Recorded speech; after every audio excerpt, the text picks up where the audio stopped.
तो जब दुनिया के कोई भी दो वेक्टर का सम अगर कोई आपसे क्या बोले जीरो आ रहा है, ठीक, और तो पीछे क्या लगा हुआ है इसके बताइए, क्या लगा हुआ है, वन, और इसके पीछे क्या लगा हुआ है, -1।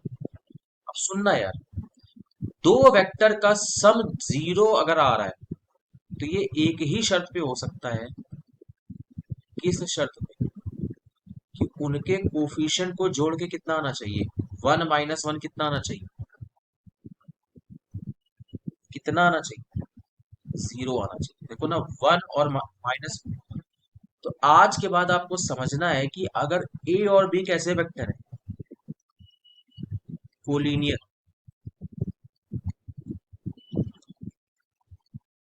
और आप चाहते हो कि lambda A plus nu B कितना आ जाए,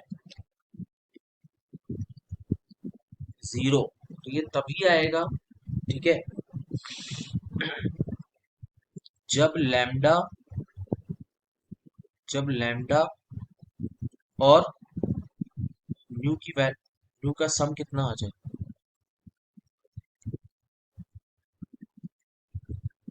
ठीक।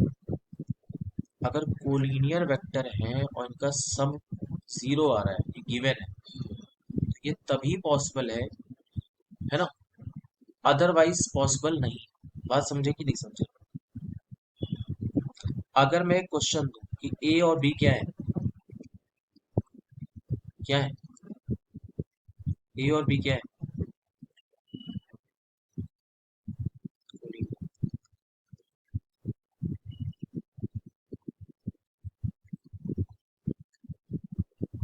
ए और बी क्या है, कोलिनियर, और मैं आपसे कहूं कि ये जो है ये जीरो है,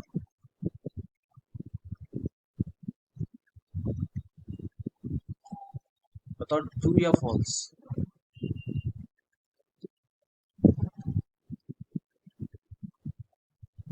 ए और बी अगर कोलिनियर वेक्टर है तो उनका सम जीरो कब हो सकता है, जब पीछे, पर 3 + 2 क्या जीरो होता है, कितना हो रहा है, क्या ये ट्रू है या फॉल्स है?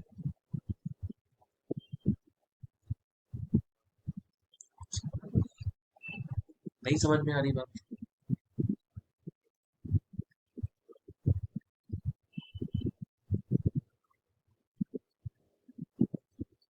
समझ लो ना। दूसरा, अगर ए और बी कैसे वेक्टर है, नॉन कोलिनियर, कैसे हैं, नॉन कोलिनियर मतलब कुछ एंगल उनके बीच का ना जीरो है ना 180, कुछ और एंगल, तो आप कितना भी मर भी जाओ ना, मर भी जाओ, उनका लीनियर कॉम्बिनेशन जीरो आ नहीं सकता है, चाहे आप क्या रख दो, चाहे क्या रख दो आप, 2 - 2 कितना होता है, जीरो, बट फिर उसके बावजूद ये क्या नहीं आएगा, तब भी जीरो वेक्टर नहीं आएगा। समझ में आ रही कुछ बात की नहीं? ये रूल कब लगता है, ए और बी का सम जीरो कब आता है, जब ए और बी क्या हो,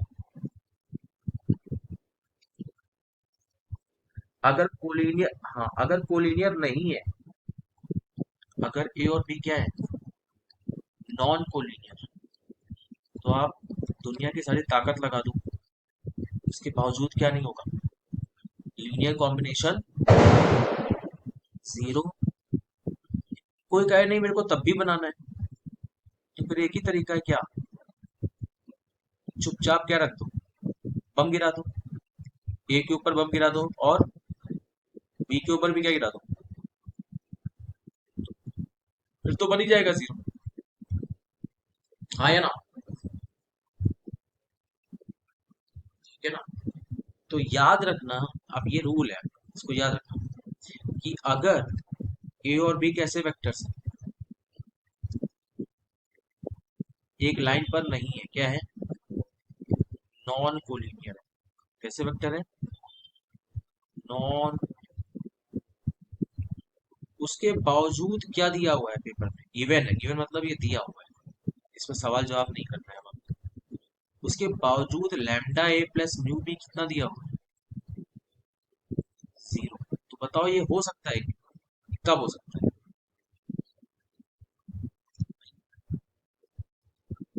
नहीं, वो तो लैम्डा न्यू कुछ नहीं कर पाएगा। अब आपको बम गिराने पड़ेंगे। लैम्डा पे भी क्या रखना है? 0, और न्यू पर भी क्या रखना है?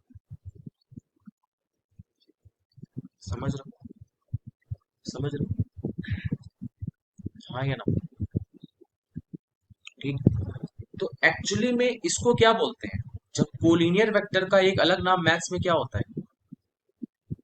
Linear combination of vectors. क्या बोलते हैं? Sorry, linear linearly independent, sorry, linearly dependent vectors. कौन से? Dependent vectors. समझ में आ रही बात? और नॉन कोलिनियर को क्या बोलते हैं? लीनियरली क्या? Independent vectors. ये शब्द, ठीक, ये शब्दों का यूज होगा पेपर में। याद करा रहा हूं मैं कैसे होता है, देखना। लीनियरली डिपेंडेंट मतलब ये होता है कि ए और बी में क्या है? डिपेंडेंट मतलब क्या है? ये दोनों एक दूसरे, इनका क्या है? एक रिश्ता है आपस में। क्या है? एक रिश्ता है, डिपेंडेंट है। तो अगर किसी ने कहा कि भाई जीरो वेक्टर बन जाओ, मान लो दो भाई लोग हैं, घर में कोई दिक्कत भी आएगी यार, तो भाई लोग क्या करते हैं? आपस में बात कर लेते हैं कि नहीं? क्यों? लड़ाई झगड़ा होता है, सुलझा लेते हैं ना। तो वो कह रहे हैं यार, आज मौके की नजाकत क्या है कि हम लोग को मिलके क्या बनाना है? Zero vector. तो घर बर्बाद मत करो। ये क्या करो आप? जीरो वेक्टर के लिए बाहर जीरो जीरो मत डालो। आपस में ही क्या कर लेते हैं हम लोग? यार मैं, आपस में ही क्या कर लेते हैं? बात कर लेते हैं ना। अगर जीरो बनाना ही है तो जीरो से मल्टीप्लाई करने की जरूरत नहीं है कि घर ही आप गिरा दो, है ना? तो बम गिराना हो गया। जैसे ये क्वेश्चन में क्या हो रहा था? ये लीनियरली क्या था? लीनियरली डिपेंडेंट वेक्टर्स, है ना? तो बताओ यार, अगर इनको जीरो बनना भी था तो क्या इन लोगों ने अपने अपने घर तबाह कर लिए? यहाँ पे जीरो डाला गया? नहीं। ये डिपेंडेंट लोग हैं। कोलिनियर मतलब डिपेंडेंट, लीनियरली डिपेंडेंट है। डिपेंडेंट इंसान क्या करते हैं? एक दूसरे पे, भाई लोग हैं, आपस में डिपेंड करते हैं एक दूसरे पे, तो वो घर बर्बाद नहीं करेंगे। कहेंगे हम लोग आपस में क्या करते हैं? बातचीत कर लेते हैं। तो लैम्डा और न्यू आपस में बात करके कहेंगे कि लैम्डा प्लस न्यू क्या कर लेते हैं हम लोग? जीरो। यहाँ पर बम गिराने की जरूरत नहीं है। समझे कि नहीं? लीनियरली डिपेंडेंट में क्या होता है? आपस में दोस्ती होती है। तो जीरो बनाने के लिए घर नहीं बर्बाद करते कि जीरो जीरो बम गिरा दें। वो क्या करते हैं? आपस में बात करेंगे लैम्डा और न्यू, और लैम्डा प्लस न्यू कुछ ऐसा रखेंगे कि सम कितना आ जाए? जीरो आ जाए। लेकिन जिनमें कोई रिश्ता ही नहीं है, इंडिपेंडेंट वेक्टर है। नॉन कोलिनियर क्या होते हैं? इंडिपेंडेंट। अब इंडिपेंडेंट में भी बातचीत तो होती नहीं। एक अजनबी आपके सामने आ गया तो कहाँ से बातचीत होगी? तो इन दोनों में कोई बात हो ही नहीं पाती है ना? तो जब जीरो करना होता है तो इनमें कोई बातचीत नहीं हो पाती है लैम्डा न्यू में। तो एक तो फिर जीरो कैसे बनता है? भाई, रेस्टोरेंट में बैठ के बातचीत तो कर नहीं पाए। अब जीरो बनाना है, अनजान आदमी है, तो एक ही तरीका है, क्या करो? इसको अलग जीरो बना लो और इसको अलग बना लो। समझ में कुछ आ रहा है क्या? डिपेंडेंट में क्या होता है? बातचीत हो जाती है और जीरो पुट करने की जरूरत, नौबत नहीं आती है। ठीक है। लेकिन इंडिपेंडेंट में बात नहीं हो पाती है लैम्डा न्यू में। तो फिर एक ही तरीका होता है, क्या करो? सबको जीरो बनाओ। समझ में आ रही बात या नहीं आ रही? नहीं आ रही? ठीक। अब जैसे मैंने यहाँ पे कितने वेक्टर की बात करी है? दो वेक्टर, ए और बी। यही सेम कॉन्सेप्ट अब आपको सीखना है किसमें? तीन वेक्टर। कितने में? तीन। तो अगर तीन वेक्टर्स जो है, थ्री वेक्टर्स, सुनना ध्यान से, ए बी सी, ये क्या है? कोप्लेनर है। क्या है? क्या है? कोप्लेनर। तो इन्हें क्या बोला जाता है? लीनियरली क्या है? डिपेंडेंट। क्या है? Dependent vectors. कोई बताओगे मुझे, ए बी सी जब को प्लेनर नहीं होते तो उनको मैंने क्या नाम बताया गया था, क्या बोला था मैंने, वो क्या बनाते हैं? जब तीन वेक्टर्स एक ही प्लेन में नहीं होता है, एक उधर साइड से बीच से निकल रहा होता है, तो वो क्या होते हैं, क्या बनाते हैं? System of vectors. क्या बनाते हैं? System of vectors. अगर किसी को क्या बोलते हैं? Non coplanar. ठीक, क्या बोलते हैं भाई?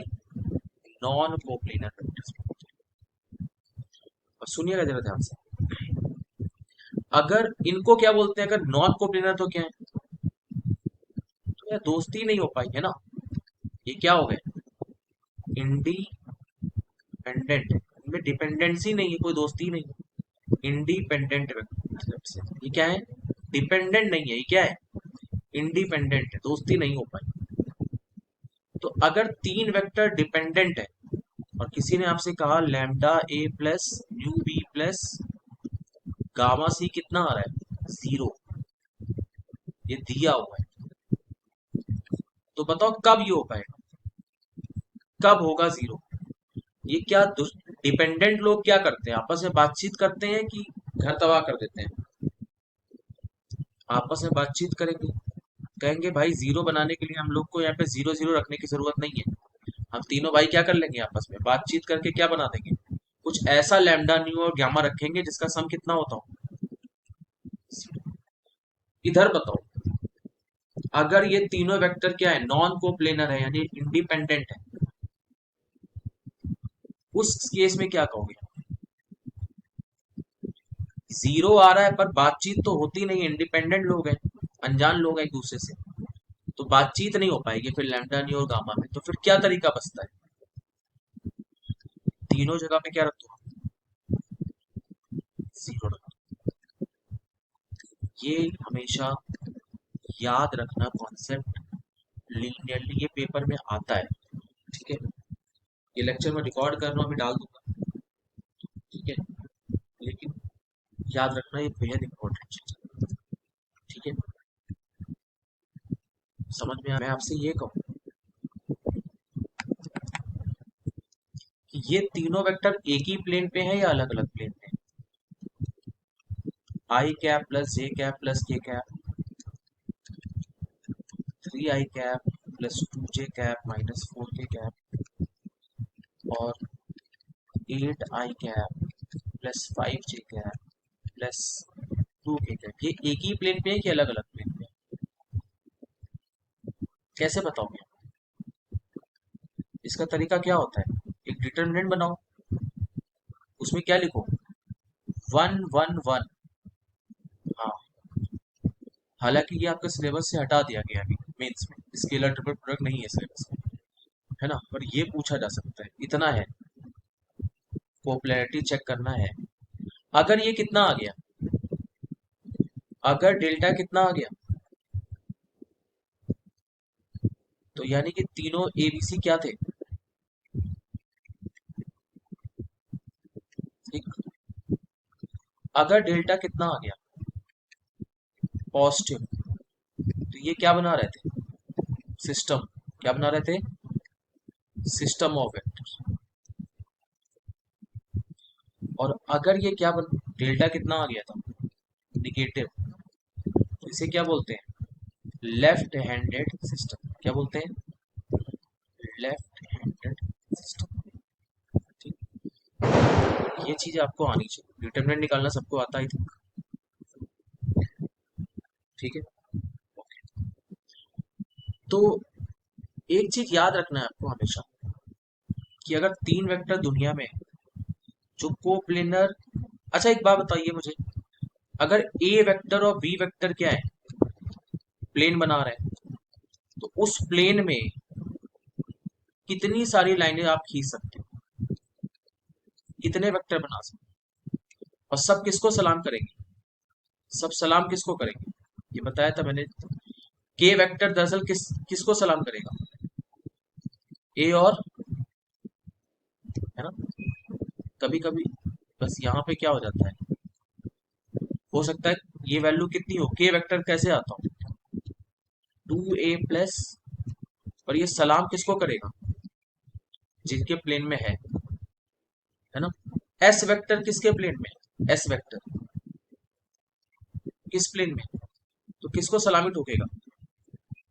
ए और बी, है ना। तो हो सकता है लैम्डा ए हो 8 हो और न्यू कितना हो -3, मे भी पॉसिबल, कुछ भी हो सकता है। लैम्डा और न्यू में पॉजिटिव होना जरूरी नहीं है, बस नेगेटिव हो पॉजिटिव हो कुछ भी हो, बस रियल नंबर होना चाहिए, है ना।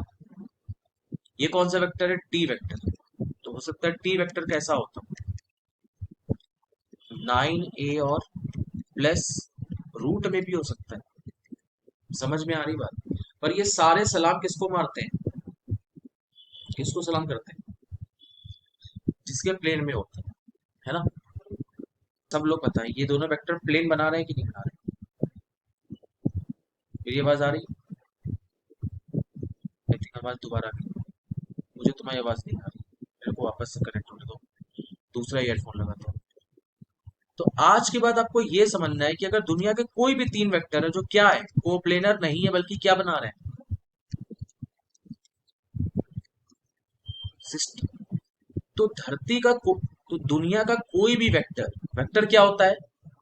एक लाइन सेगमेंट जिसमें डायरेक्शन दी हो। और लाइन सेगमेंट क्या होता है? वो भी ऐसा ही होता है, उसमें डायरेक्शन नहीं दी हो, एरो नहीं होता उसमें। इतना ही फर्क है लाइन सेगमेंट और वेक्टर में। तो जैसे आपके सर का बाल है, मान लो तुम्हें जेल लगा के बाल खड़ा कर दिया ऊपर, जेल हल्का सा खराब हो गया तो बाल थोड़ा सा झुक जाता है नीचे, है ना, इससे टिल्टेड हो जाता है, बिल्कुल ऐसा खड़ा नहीं होता। ये भी क्या है? अपने आप में एक वेक्टर है। इस पूरी दुनिया में जितने आपको दिख रहे हैं, है ना, जैसे आसमान में उड़ता हुआ एक झाड़ू का, जैसे झाड़ू में सीख होती है ना, वो उड़ रही है, कुछ नहीं, बहुत पतली सी होती है, वो ऊपर कहीं उड़ रहा है ना आसमान में, वो भी वेक्टर है। तो अब अगर इन्होंने सिस्टम बना दिया तो इस दुनिया का कोई भी वेक्टर, चाहे आसमान में हो चाहे आपके बेड के पास कोई वेक्टर बना हो, वो किसके टर्म में रिप्रेजेंट कर सकते हो आप? किसके टर्म में किसके टर्म में रिप्रेजेंट कर सकते हो? इन तीनों के फॉर्म। क्योंकि इन तीनों ने क्या ले लिया है? लाइसेंस। लाइसेंस किसका होता है? सिस्टम बनने की। हाँ या ना? समझ रहे हो मैं क्या कह मान लो यार एक झाड़ू का, जो झाड़ू लगाने वाला है वो उड़ गया हल्का सा, है ना, वो आसमान में है, तो वो भी ये लोग दिखा सकते हैं, पी क्यू और आर। और अगर एक बेड पे तुम्हारे बाल गिरा हुआ है, वो भी पी और क्यू और आर के टर्म में लिखा जा सकता है। मान लो जो बाल गिरा हुआ है बेड पे आपके, वो क्या है? एस वेक्टर है। तो वो भी किस में लिखा जा सकता है? पी क्यू आर के टर्म में लिखा जा सकता है। क्यों? क्योंकि इसको लाइसेंस मिला है किसका? सिस्टम का। हाँ या ना? अच्छा मान लो तुम्हारे बेड पे, मान लो एक ऊपर एक, ठीक है, पंख जो होता है, पंख, मान लो पंख, हालांकि एक लाइन जैसा तो पंख नहीं होता है, पर मान लो कि पंख एक लाइन जैसा है, लाइन सेगमेंट है छोटा सा, और पंख ऊपर टंगा हुआ है, ठीक है, हवा में, ठीक। तो उस पंख को भी किसके फॉर्मेट में लिख सकते हैं? ये पंख है मान लो, ठीक। इस पंख को भी किसके फॉर्मेट में लिखा जा सकता है? किसके टर्म? पंख है T vector, P Q R. दुनिया में कितने सिस्टम होते हैं? अनगिनत सिस्टम, अनगिनत। कोई भी 3 वेक्टर क्या बन जाते हैं? Non coplanar. तो उनको तुरंत लाइसेंस दे, गवर्नमेंट किसका दे देती है? लाइसेंस किसका मिलता है उसको? सिस्टम बनने का। तो सेम पंख जो है वो पी क्यू आर सिस्टम के हिसाब से क्या है? 9p8q-7r, सेम पंख। और वही सेम पंख एक नया सिस्टम है। कौन सा सिस्टम है? एम वेक्टर, एन वेक्टर और पी वेक्टर एक सिस्टम बना रहे हैं। वही same vector, same direction, same लंबाई, ये जो आसमान में बैठा हुआ है, उसको एमएनपी में लिखोगे तो क्या हो जाएगा? स्क्रीन नहीं आ रही। मैं कह रहा था पी क्यू आर क्या बना रहे हैं? सिस्टम। तो कोई भी वेक्टर, जैसे ये आपके ये क्या है, झाड़ू की सी उड़ रही है, ठीक है, झाड़ू की सी का के वेक्टर, तो उसको किसके टर्म में लिख सकते हो आप? ये एस कौन सा वेक्टर है, मान लो आपके सर का एक बाल गिर गया बेड पे, वो भी वेक्टर है ना, उसको भी किस में लिख सकते हो, पी क्यू आर के सिस्टम। और ये मान लो एक पंख उड़ रहा है आसमान में, है ना, उड़ रहा है तो वो तो, है ना, नहीं उड़ना नहीं चाहिए, वेक्टर रोटेट नहीं कर सकते ना, तो रोटेट हो जाएगा उड़ेगा, मान लो स्थिर है आसमान में, तो उसको भी किस में लिख सकते हो आप? और और मान लो एमएनपी भी क्या है, एक दूसरा सिस्टम, एमएनपी भी एक दूसरा सिस्टम है, वो भी नॉन कोप्लेनर है, तो सेम पंख किस में लिखा जा सकता है, लेकिन बस क्या बदल जाएगा, क्या बदल जाएगा, फ्यूचर बदलेगा। समझ में आ रही बात? तो ये बताइए, ए वेक्टर और बी वेक्टर और ए क्रॉस बी क्या होते हैं, सिस्टम होते हैं कि नहीं होते? भाई ए क्रॉस बी हमेशा क्या होगा, ए और बी वाले प्लेन पर क्या होगा, बाहर निकला होगा, सिस्टम होगा कि नहीं? तो इस धरती लोक का कोई भी वेक्टर हो, वो किस में लिखा जा सकता है, इस दुनिया का कोई भी वेक्टर किस में लिखा जा सकता है, ए बी और, ये देख के हैरानी मत कर, कि जैसे आई कैप और वही सेम वेक्टर एक दूसरे सिस्टम आई कैप जे कैप के कैप में क्या लिखा जा सकता है, कुछ अलग हो जाएगा, पर होगा वही वेक्टर, वही सेम पंख है, जो ए बी सी में ऐसे लिखा गया है, ए बी और ए क्रॉस बी में ऐसे लिखा गया है, और आई जे वाले सिस्टम में क्या होगा, कुछ अलग हो जाएगा, पर है वही वेक्टर। समझ रहे हो ना? समझ रहे हो? तो जैसे आपने आई कैप जे कैप के कैप समझा है, वैसे दुनिया में बहुत सारे सिस्टम होते हैं, उसमें से एक क्या होता है, ए बी और क्या, ए क्रॉस बी। समझ रहे हो ना, ये सब रिकॉर्डेड है, ठीक है ना? बाकी अब आप वो वक्त नहीं रहा कि अब आप रिकॉर्डेड लेक्चर देख के समझो, अब आप प्रॉब्लम इतनी लगा लो कि दिमाग पे ही आ जाए। ये तो वो वक्त है जो आपके सारे फॉर्मूले दिमाग में छपे होने चाहिए, आपके आईटीएफ वगैरह, आईटीएफ जरूर से तैयार कर लेना, कुछ भी नहीं हटा उसमें से, जितना मैंने पढ़ाया था सब कुछ आईटीएफ में। लिमिट्स कर लेना, ये सब स्कोरिंग है, कंटिन्यूटी डिफरेंशियबिलिटी पढ़ाई थी, ईओडी पढ़ाई थी, करो। और मैं कहीं ऐसा नहीं कि जा रहा हूँ, मैं तो यही बैठा हूँ यार, तुम जब बोलोगे तब सवाल तो ऐसे डिस्कस कर लेंगे, ठीक है ना? समझ रहे हो? जनवरी वाला पेपर निकालो अपना, ठीक, और निश्चिंत हो जाओ जिंदगी में, ज्यादा नंबर नहीं लाने हैं आपको, पूरा सिलेबस करना ही नहीं। देखो कभी बता रहा हूँ, जे का मैंने इतने साल से पढ़ा रहा हूँ, 8 साल हो गया मुझे पढ़ाते हुए, ठीक है, और मैंने जेनुइनली रैंक निकाली, ठीक है, काकादेव में टीचर्स को ये तक नहीं पता है सिलेबस में क्या है, सच्ची बता रहा हूँ, ठीक है, अनिल विष्णु पंकज को थोड़ा बहुत आइडिया रहता है, बाकी किसी को तो आइडिया तक नहीं हुआ, कोचिंग वोचिंग खोली ना वहाँ, कुछ नहीं पता उनको सिलेबस में है क्या, वो क्या पढ़ा रहे हैं उन्हें खुद नहीं पता कि 20 साल पहले वो हट चुका है, नया क्या आ चुका है, वो आज भी वही लगा रहे हैं जो 2002 के सवाल थे। उनको ये भी नहीं पता कि 2023 में सवाल क्या आया था, 21 में क्या आया था, फिर 22 में क्या आया था, तुमने शीट देखी है कोचिंग वालों, है ना? तुमको यहाँ पे तुम क्यों आए थे पढ़ने, शौक ले करने आए थे आप काका में? नहीं, आपको सिर्फ क्या चाहिए था, सिलेक्शन, सिलेक्शन हो जाए, अच्छा कॉलेज मिल जाए, घर वाले कहे कि हाँ यार पैसा लगाया बच्चे में, बच्चा सेलेक्ट हो गया, फिर कैसे हुआ, ऑनलाइन हुआ ऑफलाइन हुआ क्या फर्क पड़ता है ना? आप सेलेक्ट हो जाओ, घर वाले खुश रहेंगे कि हाँ यार बच्चा हमारा गया, सेलेक्ट हो गया। मैं 8 साल से पढ़ा रहा हूँ, मैं आपको यही कहूंगा कि जेई कैसे क्रैक किया जाता है। जेई क्रैक करने के लिए तुम्हें पूरा सिलेबस कभी नहीं करना चाहिए, क्योंकि जेई टफ आता है, जेई बहुत टफ आता है, आपको पूरा सिलेबस आता होगा आप कुछ नहीं पढ़ पाओगे, लेकिन मॉडरेट लेवल पे आता होगा। पूरा जेई तैयार करो ही मत, टीचर्स को भी नहीं आता है, बहुत 4-5 साल जो पढ़ा भी लेते हैं ना, मैं तो 8 साल से पढ़ा रहा हूँ तो अब सब कुछ आपको पढ़ा सकता हूँ, बाकी टीचर्स को भी बहुत ज्यादा गहरी चीजें नहीं आती, तो आप सिर्फ कुछ चैप्टर पढ़ो, जैसे वेक्टर आप अच्छे से कर लो, आईटीएफ देख लो बढ़िया से लगा लो, दिक्कत है मुझसे पूछो, आईटीएफ के पीवाईक्यू लगाओ, लिमिट्स अच्छे से कर लो, लिमिट्स कंटिन्यूटी कर लो बढ़िया से, हाइपर बोला एलिप्स आपने अच्छे से किया हुआ है, कॉपी में पढ़ लो, ये मैं तो क्लास में भी कराया था, हिंदी में लिखा होगा शायद, है ना? समझ लो, समझ लो भाई, तो आप सिर्फ 60% या 50-60% सिलेबस करो, लेकिन तभी आपके नंबर आएंगे जब वो आपको बहुत ही सॉलिड आता है। मतलब आप ये 3 साल के 2021 से 2024 तक का, 23 तक का कोई सवाल ऐसा ना हो जो आपसे ना बनता हो, सब ठीक। सिर्फ इतना सिलेबस कर लो, 50-60%। कुछ चैप्टर पकड़ो, पूरा नहीं कर पाओगे, मैं लिख के दे रहा हूँ, ठीक है। पूरा एलन में भी कोई नहीं करता है। हर इंटेलिजेंट लड़का जो आईटीएन आज की तारीख में है, वो इसीलिए आईटीएन है क्योंकि उसने पूरा सिलेबस में समय नहीं बर्बाद किया। जो चैप्टर उसके अच्छे थे उन पे बहुत अच्छा हो गया। तुम्हें सिर्फ 50% करना है मेरे भाई। 30 सवाल आएंगे, उसमें से 25 करने हैं, 5 में तो ऑप्शन होते हैं छोड़ने का, 20 होंगे, लास्ट के 10 में आपको ऑप्शन होंगे।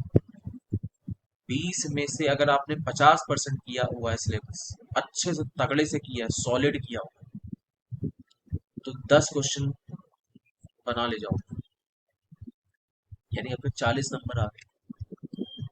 मैं मैंने यही नहीं कहा कर लेना, मैंने कहा जब आप छोड़ रहे हो आधा सिलेबस, तो फिर आधा सिलेबस बहुत ही सॉलिड करना, क्योंकि जे के क्वेश्चन बहुत खतरनाक आते हैं। देख ही रहो पीवाईक्यू लगाते हो। इसीलिए मैं कह रहा हूँ चलो यार पूरा सिलेबस नहीं करें, 50% ही करो ना, पर उतना तो सॉलिड कर लो। 40 नंबर आपके मैथ्स में आ गए, और बाकी 10 में से आधा सिलेबस करके बैठे हो आप, तो इधर से 10 में 5 कर लो, तो 20 आ गए। आधे सिलेबस में आपके 60 नंबर मैथ्स में आ जाए। मैं ज्यादा तो नहीं बोल रहा हूँ, यही तो कह रहा हूँ, 50% ही क्वेश्चन कर पाओगे, 20 में 10। 10 तो मैं मान रहा हूँ नहीं कर पाऊंगा, तो भी 40 हो गए। और इन 10 में भी आप 5 आपको आते हो, ठीक। मान लो यार आप इतना ना भी कर पाओ, मान लो कुछ 2-3 क्वेश्चन आपने बहुत सॉलिड तैयारी करी फिर भी नहीं कर पाए, तो भी आप 45, 40, 45 तो ले आओगे। उस आधे सिलेबस में भी आप, हो सकता है क्वेश्चन थोड़ा अच्छे अच्छे आगे नहीं हो पाए, 40 नंबर भी ले आए अगर आप, ठीक। जो तो 40 नंबर मैथ्स में लाने वाला का परसेंटाइल होता है 99.7। अगर आपके 100 में 40 भी आ रहे हैं ना मैथ्स में, तो इतने इतना आपका परसेंटाइल है। जब रिजल्ट देखोगे ना आप जेई का, है ना, किसी भी कोचिंग में चले जाना है, एलन, रेजोनेंस, कहीं भी, कोटा की बड़ी बड़ी कोचिंग, ये नंबर स्कोर होता है मैथ्स में लोगों का। अभी तुम हंस रहे होगे, लेकिन जब पेपर देखना जब आएगा तो कहना। पीवाईक्यू लगा रहे हो, आपको आइडिया लग भी गया होगा कि क्या लेवल होता है पेपर का। आसान पढ़ने से या सिलेबस कंप्लीट करने से कुछ नहीं होगा। सिलेबस में कुछ चैप्टर आपके कितने लेवल तक आप चलेगा, बिल्कुल ही आप क्या पीवाईक्यू लगा डाले हो क्या 3 साल, तो आप 40 ले आओ। फिजिक्स में भी आप 40-45 ले आना, और केमिस्ट्री में थोड़ा स्कोरिंग होता है, उसमें भी 40-45-50 तक आ जाए। 130-135 नंबर आपके आ गए। आप जनवरी वाले अटेम्प्ट के बाद छोड़ दो तैयारी करना, मत करो एडवांस की तैयारी, छोड़ दो। उसी दिन जाओ, पिक्चर देखो, खाओ पियो, समोसा खाओ, दिमाग को रिलैक्स कर लो कि मेरा यार ठीक है, खत्म हो गई तैयारी मेरी। अब सीधे वेट करो, 6 महीने बाद आपका काउंसलिंग एडमिशन हो जाएगा अपने आप, और टॉप का कॉलेज मिलेगा इंडिया का आपका। सिर्फ इतना भी उखाड़ लोगे ना आप 40 नंबर, टॉप का कॉलेज मिलेगा। भले ही आपकी कोचिंग ड्रॉप रेगुलर नहीं हो पाई, उससे फर्क नहीं पड़ता है, नंबर ही अल्टीमेटली देखना है ना। 130-135 नंबर मतलब आपको सॉलिड कॉलेज मिल जाएगा, क्या पता है कोई एनआईटी भी मिल जाए, ठीक है। एनआईटी नहीं भी मिलेगा तो बहुत अच्छे कॉलेज मिल जाएगा आपके, 100% ऐसी जॉब लगेगी कि दिल खुश हो जाएगा, घर वाले खुश हो जाएंगे, और सब कुछ सही हो जाएगा लाइफ में। आप लाइव बनाने यहाँ पे आए हो, मैं बनवा रहा हूँ। पागलों वाले हरकत मत करना कि आप जबरदस्ती के सिलेबस लगाए पड़े हो, जो चैप्टर नहीं आता उसमें दिमाग लगा रहा हो। जैसे अगर आपको बाइनोमियल थ्योरम नहीं आता है तो उसको भी ले लो आप इसमें, वो आप पे डिपेंड करता है आपको क्या आता है। नहीं आता है तो छोड़ो यार उसको, ठीक है ना, छोड़ो उसको। जो आता है उसको, क्योंकि बहुत हाइट एंड प्रॉब्लम है ये, इतने आसान क्वेश्चन नहीं आते हैं यार। आपको एवरेज लेवल के फॉर्मूले वगैरह रटे हुए तो आप उखाड़ ले जाओगे, कुछ नहीं कर पाओगे। इसमें ट्रिक पता होनी चाहिए, सब कुछ पता होना चाहिए। कुछ टॉपिक जो आपके स्ट्रांग है उनको सुपर सुपर स्ट्रांग कर लो, आपके आराम से और किस्मत सही रही ना तो मैथ में 60 भी ले आओगे आप। भाई 20 में 10 ले आओगे आप, 20 में 10 करोगे 40 इधर, और 10 में आधे कर लोगे आप। ये लो, 60 नंबर मैथ्स में ही आ गया आपके। 82 कट ऑफ जाता है जेई का, 300 में 80 82 जनरल का कट ऑफ जाता है। ठीक है ना, निकल जाएगा जेई, हताश मत हो, आप लोग आराम से निकाल सकते हैं। पर मेरी सुनो, जैसे वेक्टर आप पूरा पीवाईक्यू लगा डालो, बड़ी मेहनत पड़ेगी, हिल जाओगे। एक ही क्वेश्चन आधा घंटा ले जाएगा, और समय है ना अभी आपके पास, दिसंबर जनवरी, लो आधा घंटा, कुछ चैप्टर तो सॉलिड कर लो।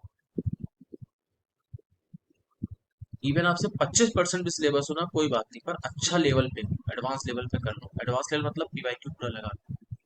तो वो 25% नंबर भी 100 में कितने होते हैं, 25 होते हैं। ठीक है, 25 मैथ में जिसके आ गए, फिजिक्स में भी 40 के आसपास आ गए, केमिस्ट्री में 40 आ गए, तो पहुंच गया 105 पे, 110 पे। इतना भी ले आओगे ना तो भी ठीक ठाक कॉलेज मिल जाएगा लाइफ में। और आप सोचो कि मैं बोर्ड लेवल पे तैयारी कर लूँ, एनसीईआरटी लेवल पे, तो फिर आप एक भी क्वेश्चन नहीं बना पाओगे पेपर, क्योंकि तुम्हें आता तो सब होगा, पर तुमको पीवाईक्यू लेवल पर नहीं आता होगा ना, तो एक क्वेश्चन नहीं ला पाओगे। मैथ्स में शायद आपके 0 नंबर हो, जो आते हैं लोगों के, मैक्सिमम लोग के इतने ही आते हैं। ठीक है ना, ये बात समझ में आ रही है जो आज मैंने पढ़ाया, लीनियर कॉम्बिनेशन, कोप्लेनर वगैरह सब क्लियर है भाई सबको, कि नहीं क्लियर? ठीक है।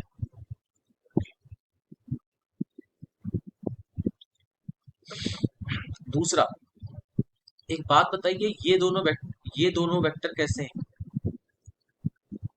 एक प्लेन बना रहे हैं कि नहीं बना रहे? एक प्लेन बना रहे हैं। और ये वेक्टर कैसा है? C vector.